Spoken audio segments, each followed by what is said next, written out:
The Zero Fighter, a marvel of engineering, or a symbol of Japan's overreach in World War II.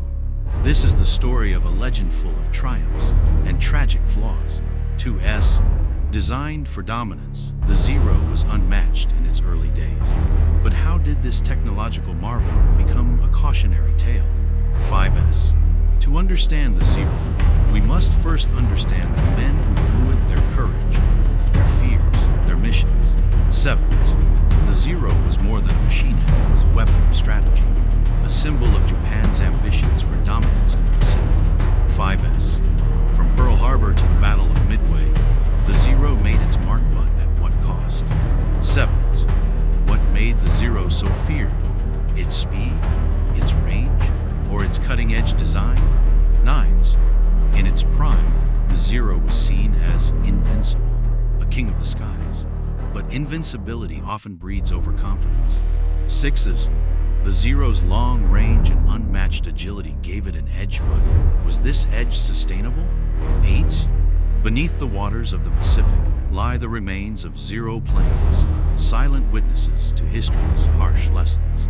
8s. To understand the Zero's impact, we must revisit its role in the Pacific theater story of ambition, brilliance, and ultimately miscalculation.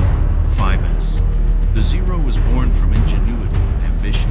Its creators aimed to redefine air combat. Did they succeed too well? 4s. A marvel of engineering. The Zero's lightweight design came with sacrifices. Were these sacrifices worth the risk? 5m. In 1940, the Zero debuted to fanfare. Its creators promised an aircraft that would dominate the skies. And for a time, it 3. With its exceptional range and agility, the Zero became a nightmare for Allied forces. But could it maintain this dominance indefinitely? 5m. Early victories fueled a sense of invincibility. But was this confidence misplaced? 8. For the men who flew the Zero, it was more than a machine. It was their lifeline, their weapon, and sometimes their 5m. As Japan's air superiority grew, so did its reliance on the Zero. But could a single aircraft carry such a heavy burden? 4. Many argue that the Zero's dominance was inevitable, but others point to fatal flaws in its design and strategy. 7. For its pilots, the Zero was a symbol of pride. For its enemies, it was a terror.